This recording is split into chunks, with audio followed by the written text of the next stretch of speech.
I am so tired of hearing Christians telling me, Brother Paul, I'm just so weak. And you say, well, Brother Paul, you started your sermon saying you were weak, so why can't we say it? Well, I want you to understand the phrase and the context of it. First of all,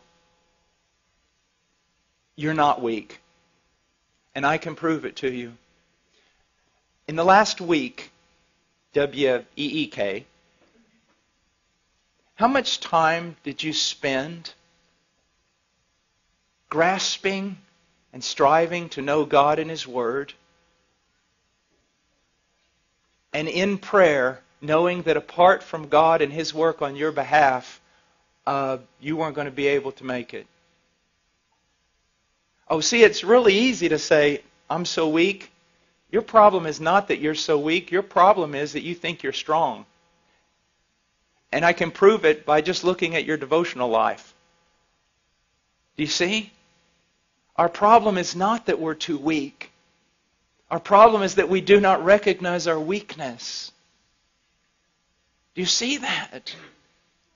That's why the men and women that have been most used of God throughout Christian history seem to have only one thing in common, a recognition of their weakness. Now, here's what I want to show you, and it's so, so important. Weakness is not a hindrance to power. Weakness is the catalyst to spiritual power. The problem is wrong response. So first of all, you need to recognize something. Everybody's weak. Everything that is demanded of you in the New Testament is absolutely impossible for the natural man. There you go. So now everybody's on the same level. Me, you, Spurgeon, John Piper, all of us, everyone's weak. That's it. Now you can't use weakness as an excuse anymore because everybody's just as weak. No one can do this stuff.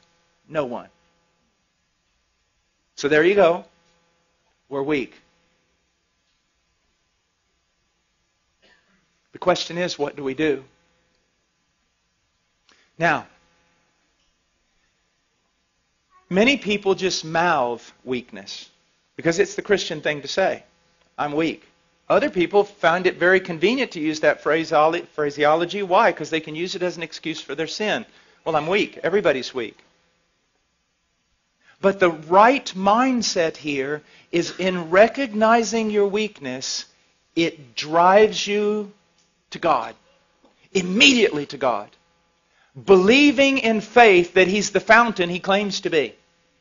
That He's the source and the helper that He claims to be. That He is one of unlimited resources. That He does not greedily hand out to children, but He lavishes upon us. So see, your problem is that you're really not recognizing you're weak.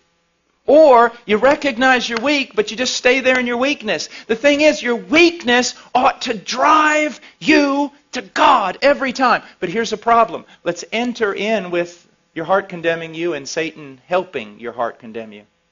See, I have found so many people. I saw someone last night and I dealt a long time with them. Precious little girl. She recognized her weakness. She recognized her frailty. She recognized her sin.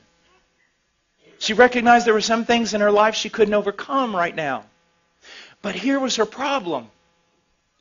She would see her sin, and because of the work of the devil and sometimes our own heart condemning us, she would put herself in the penalty box every time that she sinned. Well, you can't go to God right now. You can't just keep running back to Him. I mean, you sinned yesterday and you repented and asked for forgiveness. Now you've done the same exact thing today. I mean, you run back to Him, you're just a hypocrite. You don't appreciate God. You don't have a high view of God. What do you think? God just hands out pardon to everyone?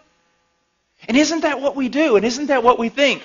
We sin, a sin that we've already sinned and already repented of, and because of it we think we need to put ourselves in a penalty box for a little while, at least a couple of days, and try to work our way back into favor before we come to God. Because if we think, actually, you mean if I go back every time I do this, just immediately, not only going back and asking for forgiveness, but expecting forgiveness, isn't that hypocrisy? Isn't that a low view of God? Isn't that treating God as a forgiveness machine? No, it's being biblical. It's what poverty of spirit is supposed to do to us. Now again, I'm not preaching this, hopefully, to unconverted church people who are going to say, wow, if God's that good, I'll sin all the time and just go back and ask for forgiveness. Hopefully I'm not talking to people like that. Hopefully I'm talking to genuine Christians who really want to be something they are not yet. But when they find themselves frail and they find themselves weak and they find themselves sinning the same sin, they kind of huddle over here and wait. Maybe read their Bible a few days, pray some more, show God they're really sincere before they run over there and actually try to get some forgiveness. No! One of the great joys of my life is when I discovered that the moment I sin the sin I always sin, my first response ought to be to latch a hold of Christ. And not beggarly, not thinking, oh, here I am, you ought to strike me down. But no, I latch a hold of Christ saying, I believe your promises. I am in a different realm. I am free. I am a saint. I've been moved out of Adam and condemnation and law. All of it was paid for on that tree. When He died, He knew all of it. He forgave all of it. I'm free. It's absolutely spectacular.